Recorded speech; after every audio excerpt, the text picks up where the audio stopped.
मैं अविनाश राजवंश। आज बीजेपी के राष्ट्रीय प्रवक्ता गोपाल कृष्ण अग्रवाल जी अभी कुछ देर में ही बीजेपी हेडक्वार्टर में प्रेस कॉन्फ्रेंस करने जा रहे हैं। हम आपको सीधे वहीं लिए चलते हैं।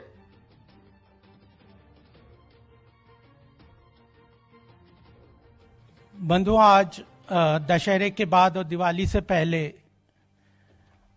भारतीय जनता पार्टी की तरफ से मैं इन फेस्टिवल्स की तो शुभकामनाएं आप सबको देना ही चाहता हूं। साथ में यह भी बताना चाहता हूं कि पीछे कुछ दिनों से, जब से हमारे देश में कोविड की महामारी शुरू हुई है, 25 मार्च के बाद लॉकडाउन हुआ, उसके बाद जो अर्थव्यवस्था में एक रुकावट आई थी, तो अगर हम पिछले कई दिनों से सब लोग चिंतित भी थे कि कैसे हमारी अर्थव्यवस्था आगे बढ़ेगी, कैसे हमारी रिकवरी होगी, इसके बारे में कई तरह की चर्चाएं, आशंकाएं पूरे विश्व स्तर पे, भारत के स्तर पे जगह जगह लोगों के सामने आती थी। और अभी मैं यह बताते हुए आपके सामने बड़ा प्रसन्नता महसूस कर रहा हूं कि अक्टूबर माह के इस महीने के कुछ आंकड़े पिछले कुछ दिनों आए हैं जो स्पष्ट रूप से यह दर्शाते हैं कि भारत की अर्थव्यवस्था ठीक रास्ते पर तेजी से आगे बढ़ रही है। तो मैं कुछ बातें आपके सामने संक्षिप्त रूप से रखूंगा, क्योंकि आम जनता के लिए राजनीतिक बातें तो सब बहुत होती हैं, लेकिन अर्थव्यवस्था कैसी चलेगी, आम आदमी को रोटी, कपड़ा, मकान, नौकरी, ये सब कैसे मिलेगा, इसकी हर व्यक्ति को चिंता रहती है। और वैसे ही प्रधानमंत्री श्री नरेंद्र मोदी जी को भी हर वक्त यह चिंता रहती है कि हमारे देश की अर्थव्यवस्था कैसे आगे बढ़े। तो यह महत्वपूर्ण कुछ इंडिकेटर्स हैं जो हमें देखने चाहिए। सबसे बड़ा महत्वपूर्ण, सबसे प्रमुख रूप से अगर हम कल एक डेटा रिलीज हुआ है, वह है जीएसटी का डेटा।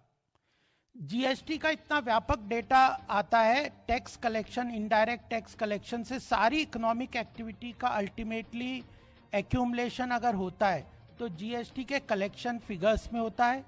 केंद्र सरकार के रिसोर्सेज का बहुत बड़ा हिस्सा जीएसटी के द्वारा आता है।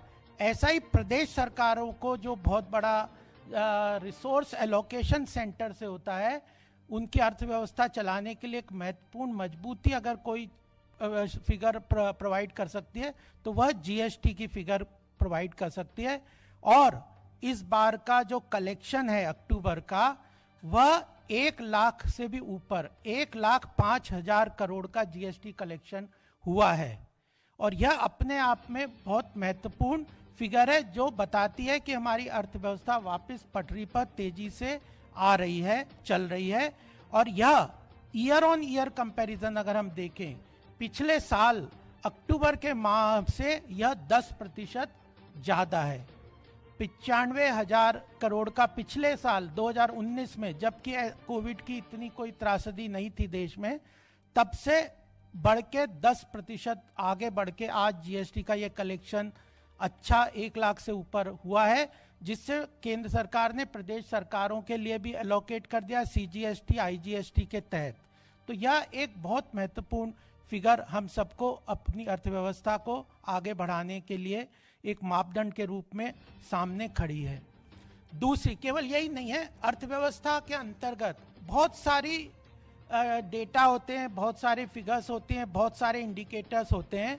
दूसरा महत्वपूर्ण इंडिकेटर अगर हमारी अर्थव्यवस्था को देखने के लिए अगर हम देखें तो परचेजिंग मैनेजर्स इंडेक्स, पीएमआई, बहुत महत्वपूर्ण इंडेक्स है, इंडिकेटर है, जिसके बारे में कई बार चर्चा होती है और हर बार इसको इंगित किया जाता है। तो पीएमआई का इंडेक्स भी कल रिलीज हुआ है, परचेजिंग मैनेजर्स इंडेक्स। वह 58.9% का पीएमआई इंडेक्स अक्टूबर के माह में देश में रजिस्टर हुआ है। और यह पिछले 13 साल के बाद इतनी बड़ी बढ़त year monthly on month basis पे यह हुआ है। मैन्युफैक्चरिंग इंडस्ट्री वह है जिससे सारी इकोनॉमिक एक्टिविटीज को मापा जाता है। और इस मैन्युफैक्चरिंग पीएमआई मैन्युफैक्चरिंग इंडेक्स में बहुत सारे मैक्रो इकोनॉमिक इंडिकेटर जो रियल इकोनॉमी को कंट्रोल करते हैं या देखते हैं वह इसके अंदर का समाहित हैं। चाहे पावर डिमांड को देख लें, ट्रैफिक मूवमेंट को देख लें, ट्रैफिक मूवमेंट्स को सिटीज़ में देख लें, रेल के फ्रेट की एक्टिविटीज़ को देख लें, रेल फ्रेट में काफ़ी ग्रोथ हुई है, टैक्स कलेक्शन हमने देख ही लिया, कंपनी परफॉर्मेंस, ऐसे सारे रियल इकोनॉमिक इंडिकेटर्स को समाहित करने वाली पीएमआई इंडेक्स है जो कि 13 साल बाद इतनी बढ़त से मंथ ऑन मंथ बेसिस पे यह हुई है। 50% से जैसे मैंने कहा ऊपर अगर है तो वह मैन्युफैक्चरिंग सेक्टर की ग्रोथ को बहुत मजबूती से आगे बढ़ने वाली मानते हैं। आगे हम देखें, केवल इन्हीं नहीं है, जीएसटी कलेक्शन बहुत बड़ा इंडिकेटर है, पीएमआई इंडेक्स इंडिकेटर है। अलग अलग सेक्टोरल इंडस्ट्रीज को भी हम देखें तो देश की अर्थव्यवस्था अच्छी दिशा में बढ़ रही है और यह सामूहिक प्रयत्न जो सरकार का है, सारी मिनिस्ट्रीज का है, उनको इनकॉर्पोरेट करते हुए यह फिगर्स हैं। ऑटोमोबाइल सेक्टर, कई सेक्टर्स बहुत अच्छी तरह से प्रगति अभी वर्तमान में कर रहे हैं कुछ पिछले 2-3 महीने में। उसमें ऑटोमोबाइल सेक्टर्स की कार सेल्स और टू व्हीलर सेल्स की फिगर्स अगर हम देखें तो वह मारुति और हुंडई कार ने जो रिलीज किया है वो उनने का ऑल टाइम हाई है। अभी तक उनकी जितनी भी सेल फिगर्स हुई है किसी महीने में, उसके अनुसार ये all time high sales, car की सेल्स हुंडई और मारुति की पिछले अक्टूबर के महीने में हुई है। और केवल यही नहीं है, केवल अर्बन कार सेल्स की बात नहीं हो रही, होंडा की ऑटोमोबाइल और मोपेड जैसे छोटे छोटे व्हीकल जो रूरल और सेमी अर्बन एरियाज में कंज्यूम होते हैं, खरीदे जाते हैं, उनकी सेल में भी काफ़ी ज़्यादा ऑल टाइम बढ़ोतरी हुई है। और ग्रोथ की एवरेज 18% की ग्रोथ की ऑटोमोबाइल सेक्टर में रजिस्टर हुई है अक्टूबर महीने में। यह अपने आप में बहुत महत्वपूर्ण फिगर्स हमारे सामने आती हैं।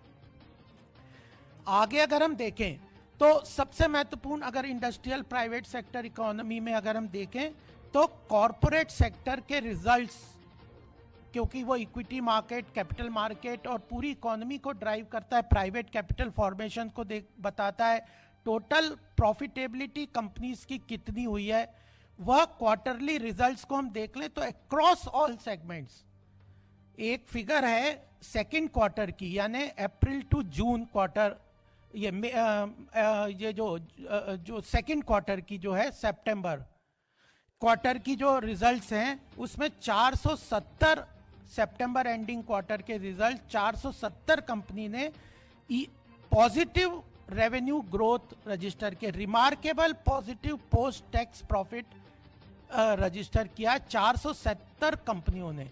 और वह चाहे बैंकिंग सेक्टर को ले लो, चाहे ऑटोमोबाइल को ले लो, चाहे ऑयल कंपनीज को ले लो, across all sectors private companies ने बहुत हेल्दी प्रॉफिटेबिलिटी रजिस्टर की है। इसी के साथ इलेक्ट्रिसिटी जैसे कई फैक्टर्स हैं जो कि इकोनॉमिक एक्टिविटी को ग्राउंड लेवल पे मेजर करते हैं। इलेक्ट्रिसिटी जनरेशन जो है वह 19.8% की ग्रोथ रजिस्टर की है और यह पिछले साल से यानी ईयर ऑन ईयर सितंबर या अक्टूबर 2019 को अगर हम अक्टूबर 2020 से कंपेयर करें तो इलेक्ट्रिसिटी जनरेशन जो ग्राउंड लेवल पे कंजम्पशन और जनरेशन है उसमें जनरेशन में 19.8% के इंक्रीज हुआ है। ये फिगर्स इसलिए भी जरूरी है आप लोगों को जानना कि कई बार हम नरेशन में बह जाते हैं। लोग कहते हैं कि अर्थव्यवस्था में ये प्रॉब्लम है, अर्थव्यवस्था रिकवर नहीं करेगी, और सरकार जब कई बार कहती है तो कई यह जो मुश्किल डेटा है उनको हम रेफर ना करके पब्लिक डोमेन में जो प्रचलन की भाषा है उसके ऊपर हम अटक जाते हैं। इसके कारण ये दिक्कत होती है। नहीं तो ग्राउंड लेवल पे यह सारी फिगर्स बहुत अच्छी हेल्दी ग्रोथ की तरफ पॉइंट आउट करती है। हमारे देश की 60% से ऊपर जनसंख्या जो है कृषि पे आधारित है। कृषि क्षेत्र की ग्रोथ बहुत महत्वपूर्ण है भारत की अर्थव्यवस्था को आगे बढ़ाने के लिए। अभी पीछे जबकि ओवरऑल जीडीपी फिगर्स जो सरकार ने रिलीज की थी, ओवरऑल जीडीपी फिगर्स में काफी फॉल हुआ था, लेकिन फिर भी उस समय भी एग्रीकल्चर और रूरल इकोनॉमी की ग्रोथ 3.5% के करीब, एग्रीकल्चर सेक्टर रूरल इकोनॉमी की 3.4% की ग्रोथ रजिस्टर हुई थी। तो कृषि क्षेत्र यानी एग्रीकल्चर सेक्टर और रूरल इकोनॉमी अगर बढ़ेगी तो पूरे देश में लगभग 60% से ऊपर जनसंख्या को सीधा फायदा होता है। उसकी परचेसिंग पावर बढ़ती है, उसकी इकोनॉमिक स्ट्रेंथ बढ़ती है, उसके अंदर रोजगार और उसके अवसर सामने आते हैं। आगे हम देखें, इवन बैंकिंग सेक्टर में यूपीआई जैसे ट्रांजैक्शंस माइक्रो इंडिकेटर्स हैं। जो लोग अर्थव्यवस्था को अच्छी तरह समझते हैं उन लोगों के लिए यह महत्वपूर्ण चीज है, इन चीजों को समझना और जनता तक पहुंचाना। नहीं तो इस नरेशन को, क्योंकि इकोनॉमी में जो सबसे बड़ी महत्वपूर्ण चीज आती है, पब्लिक सेंटिमेंट का बड़ा महत्व होता है। क्या नरेशन चल रहा है, क्या सेंटिमेंट चल रहे हैं, वह भी कैटलाइज करती है इकोनॉमिक ग्रोथ को। तो ये सेंटिमेंट को बदलने के लिए, सेंटिमेंट को एक नई दिशा देने के लिए ये डेटा जनता तक पहुंचने बहुत जरूरी है। जबकि ये पब्लिक डोमेन में ही है, लेकिन इसको कंसोलिडेटेडली भारतीय जनता पार्टी ने सोचा कि इस महत्वपूर्ण विषय जिससे आम जनता का बहुत बड़ा सरोकार है, उससे सरोकार रखती है, वह उनके साथ सामने पहुंचना चाहिए। तो रूरल इकोनॉमी में भी ग्रोथ इंडिकेटर्स बहुत अच्छे हैं। और इंडस्ट्रियल एक्टिविटी में सबसे महत्वपूर्ण पीएमआई के बाद आता है कोर इंडस्ट्रीज इंडेक्स, जो 6-7 कोर इंडस्ट्रीज हैं देश की, चाहे वो कोल सेक्टर हो, क्रूड ऑयल हो, नेचुरल गैस है, रिफाइनरी के प्रोडक्ट्स हैं, फर्टिलाइजर्स हैं, स्टील है, सीमेंट है, इलेक्ट्रिसिटी है। यह जो कोर इंडस्ट्रीज मानते हैं, ये 7-8 कोर इंडस्ट्रीज मानते हैं देश की, इन कोर इंडस्ट्रीज का जो कंट्रीब्यूशन है आईआईपी फिगर्स में, जो इंडेक्स ऑफ इंडस्ट्रियल प्रोडक्शन जो इकोनॉमी को बहुत अच्छी तरह से दर्शाता है, उसमें 40% कम जो कंट्रीब्यूशन है इन 8-10 कोर इंडस्ट्रीज हैं, उनके अंदर भी बहुत अच्छा रिकवरी हुई है। मार्च में यह इंडेक्स जो था 134 का था, वह अप्रैल में घट के, क्योंकि कोविड की एकदम त्रासदी शुरू हुई, पूरा विश्व उसके लिए तैयार नहीं था, भारत में भी अचानक यह त्रासदी हुई और लॉकडाउन की घोषणा करनी पड़ी, तो वह अप्रैल में घट के 81% हो गया था। सितंबर में वो जो है, अभी वापस सितंबर की फिगर हमारे पास है, वह 119.7 का इंडेक्स हो गया, जो कि ऑलमोस्ट 2019 के बराबर है। यानी जो 2019 सितंबर 2019 में जो कोर इंडस्ट्रीज इंडेक्स था, उसके बराबर वापस हम सितंबर 2020 में पहुंच गए। तो यह भी एक तरीके से दर्शाता है कि हमारी अर्थव्यवस्था सही दिशा में चल रही है। बैलेंस ऑफ ट्रेड भी पॉजिटिव स्थान पे पहुंच गया है। भारत का बैलेंस ऑफ ट्रेड जो है इंटरनेशनल इंपोर्ट एक्सपोर्ट में, जो कि कई वर्षों से नेगेटिव था, उसके लिए टेम्पररी पॉजिटिव डोमेन में आ गया है, क्योंकि सरकार ने फोकस तरीके से डोमेस्टिक इंडस्ट्रीज को बढ़ावा देने की बहुत सारी स्कीम्स की, चाहे इंपोर्ट ड्यूटी को बढ़ाने की बात हो, चाहे एफटीए को रीवर्किंग की बात हो। आरसेप से भारत ने साइन आरसेप को नहीं किया, और हमारी डोमेस्टिक इंडस्ट्रीज को बढ़ावा देने के लिए बहुत सारे प्रावधान सरकार ने घोषणा किए, जिसके कारण बैलेंस ऑफ ट्रेड, जो कि कोविड में एक महत्वपूर्ण हमारे लिए बहुत ज़रूरी है, वह भी एक पॉजिटिव डोमेन में आ गया।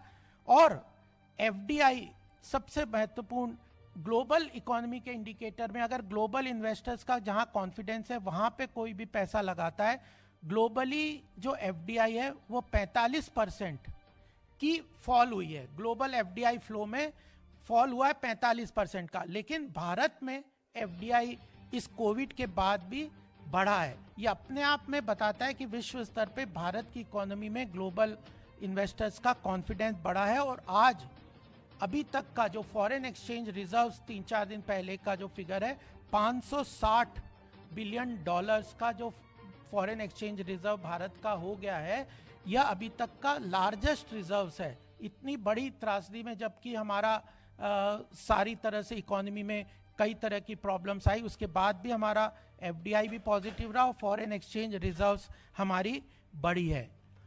यह सारा क्यों हो रहा है, यह समझना चाहिए कि सरकार मोदी जी के नेतृत्व में हमारी बहुत सिस्टमैटिकली जब जिस क्षेत्र को सपोर्ट की सहायता की जरूरत है उस क्षेत्र के लिए फिस्कल स्टिमुलस पैकेजेस को अनाउंस कर रही है। हमारा 21 लाख करोड़ का आत्मनिर्भर भारत के समय जो कोविड को कंट्रोल करने का, कोविड के त्रासदी से लड़ने का जो फिस्कल स्टिमुलस पैकेज था, उसी में वन टाइम फिगर हम अनाउंस करके, फिगर्स दे के अनाउंस करके अपने सारे रिसोर्सेज अगर नहीं इस्तेमाल करके सरकार ने जुडिशियस रिसोर्सेज का एलोकेशन का एक रास्ता अपनाया, जिसमें सीरीज ऑफ फिस्कल स्टिमुलस की बात करते हैं। कल वित्त मंत्री जी ने भी अपने इंटरव्यू में कहा और फाइनेंस सेक्रेटरी ने भी अपने कहा कि जो फिस्कल स्टिमुलस है, बहुत सारी इंडस्ट्रीज, अभी भी कुछ इंडस्ट्रीज तो अच्छा परफॉर्म कर रही है लेकिन कुछ इंडस्ट्रीज को प्रॉब्लम आती है, तो जिस इंडस्ट्री को जिस समय किसी तरह की प्रॉब्लम आएगी उसको उस समय कंटिन्यूसली फिस्कल स्टिमुलस के द्वारा उसको सपोर्ट करने के लिए सरकार के पास रिसोर्सेज जनरेशन प्रॉपरली है और उसका पूरी तरह से ध्यान रखा है। और सीरीज ऑफ स्टिमुलस से अगेन एंड अगेन कैटलाइज करेंगे हम इकोनॉमिक ग्रोथ को, यह नीति सरकार ने अपनाई है। कुछ लोगों का इसमें मानना है कि क्योंकि अभी फेस्टिवल सीजन आ रहा है, मैंने शुरुआत भी की थी कि दिवाली आ रही है, दशहरा अभी गया है, और फेस्टिवल सीजन के कारण यह जो एक्टिविटी या पॉजिटिव फिगर है, तो मैं एक बात आपके सामने रखना चाहता हूं कि पिछले साल की अगर फेस्टिवल सीजन को हम कंपेयर करें, और यह फिगर मैंने बहुत सारे फिगर्स बताए अक्टूबर 2019 से कंपेयर करते हुए बताए हैं, तो अक्टूबर 2019 में दशहरा और दिवाली, जिसमें दिवाली सबसे महत्वपूर्ण डिमांड जनरेशन के लिए, इकोनॉमिक एक्टिविटी के लिए, परचेजिंग करने के लिए लोग अनलीश करते हैं अपनी एक्टिविटीज को, वो अक्टूबर में पड़ी थी, लेकिन इस बार नवंबर में। तो कुछ लोग जो यह सोच रहे हैं कि आने वाले समय में यह इकोनॉमिक एक्टिविटी सस्टेन नहीं कर पाएगी, मैन्युफैक्चरिंग इंडस्ट्रीज और डिमांड जो कंज्यूमर डिमांड है, एफएमसीजी का डिमांड है, वो इतना सस्टेन नहीं कर पाएगा, उनके लिए यह बात ध्यान में लाना मैं चाहता हूं कि जो दिवाली की अल्टीमेटली फेस्टिवल डिमांड है वो 14 नवंबर को होगी, तो उस समय हमारा नवंबर में भी हम इसको सस्टेन करने की एक्सपेक्टेशन रखते हैं। इन सब के बावजूद भी सरकार, न हमारे वित्त मंत्री जी न प्रधानमंत्री जी आराम से बैठने की जो है स्थिति में चल रहे, वह कंटिन्यूसली प्रयास कर रहे हैं। और वह इस बात को भी, अगर वित्त मंत्री जी के हम कल के इंटरव्यू को देखें तो उन्होंने कहा कि चाहे अच्छे फिगर्स आए हैं, अच्छी इंडिकेटर्स हैं, फिर भी हम इस प्रयास को जारी रखेंगे अपने को, ताकि और देखेंगे कि नवंबर के महीने में हमारी इकोनॉमिक इंडिकेटर्स कैसे परफॉर्म करते हैं। तो यह जो कॉशियस अप्रोच सरकार की है, टारगेटेड अप्रोच सरकार की है, सेक्टोरल अप्रोच सरकार की है, और इकोनॉमिक रिफॉर्म्स के बारे में सरकार पूरी तरह से काम कर रही है, उसी के कारण यह है कि 3 दिन पहले जब प्रधानमंत्री जी ने पूरे कॉन्फिडेंस, आदरणीय नरेंद्र मोदी जी ने कहा कि जो हमने शुरू में सरकार 2000 बनने के वक्त कहा था कि हम $5 ट्रिलियन इकोनॉमी के ऊपर 2024 में अपनी अर्थव्यवस्था को ले जाएंगे, उस $5 ट्रिलियन की इकोनॉमी के लक्ष्य को पूरी तन्मयता के साथ, पूरे कॉन्फिडेंस के साथ हम आश्वस्त हैं कि हम उस लक्ष्य को अवश्य 2024 तक पूरा करेंगे। क्यों? क्योंकि हमारी वी शेप्ड रिकवरी, जिसको कि केवल आज हम ही नहीं कह रहे, विश्व की कई जो आर्थिक इंस्टीट्यूशंस हैं वह सब इस बात को मान के चल रहे हैं कि अगले साल भारत की वी शेप्ड रिकवरी बहुत अच्छी तेजी से बढ़ेगी, और उसके इंडिकेटर्स के रूप में अभी ये जो इस क्वार्टर की हमारी अक्टूबर की और सेकेंड क्वार्टर के जो रिजल्ट्स हैं, उस सब चीज़ों को को भी ध्यान में रखते हुए यह बात को दर्शाते हैं। और सबसे बड़ी बात ये होती है कि अगर पास्ट लॉरल्स पे कोई बैठ जाए, आराम करने लग जाए, ऐसा कुछ नहीं है।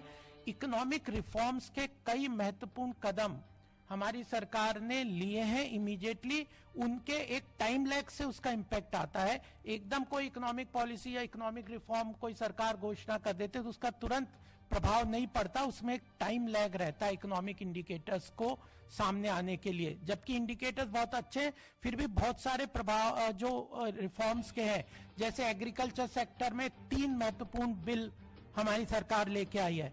लेबर रिफॉर्म्स, कितने 30-30, 40-40 साल से लोग बैठे हुए थे कि ये रिफॉर्म्स की आवश्यकता है, लेकिन प्रधानमंत्री जी के निर्णायक नेतृत्व में ही उस चीज को इस बार हम लेके आए हैं। वह भी अभी अनाउंस हुए हैं, उनका इम्पैक्ट भी आना है।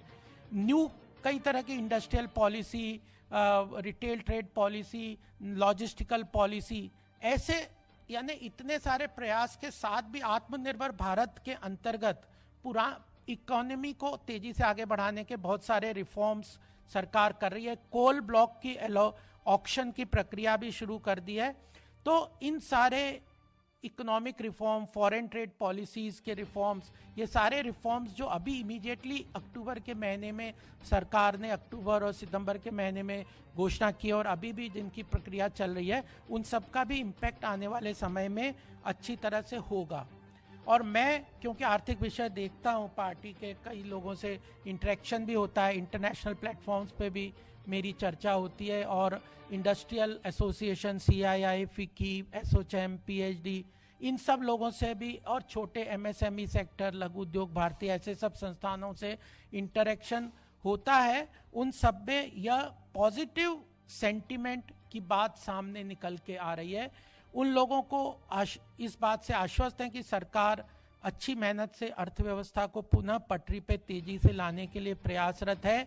मोदी जी के अंदर विजन है, डायरेक्शन है, विल पावर है और निर्णायक नेतृत्व है, जो कि अर्थव्यवस्था को सही दिशा में ले जाएगा। तो यह सारी चीजें पॉजिटिव बिजनेस सेंटिमेंट को कंट्रीब्यूट करके आगे बढ़ेगी। तो मुझे ये लगता था कि यह सारी बातें, वैसे आप लोग पढ़ते हैं, देखते हैं, समझते हैं, अर्थव्यवस्था के बारे में कई जानकारी भी रखते होंगे, तो उस सब में आपके सामने ये फिगर्स आई होगी। लेकिन भारतीय जनता पार्टी के इस महत्वपूर्ण प्लेटफॉर्म पे, जो कि डिफिकल्ट भी कई बार होता है, फिर भी आप लोगों तक रखने का पार्टी के नेतृत्व ने आज निर्णय लिया, और मैं आपके सामने इस विषय को रखने के लिए आप अपनी संक्षिप्त रूप में आपके सामने मैंने अपनी बात की थी। अभी बिहार में भी परसों हमने प्रेस कॉन्फ्रेंस मैंने की थी। तो हमारे प्रदेशों के इलेक्शंस को भी देखें और केंद्र के भी देखें, तो अर्थव्यवस्था में विकास के मॉडल को हम लोग पूरी तरह से प्रदेश में और केंद्र में लागू करने के लिए प्रतिबद्ध हैं। यही मेरी को बात करनी थी, और आपके कोई प्रश्न होंगे तो मैं ले सकता हूँ।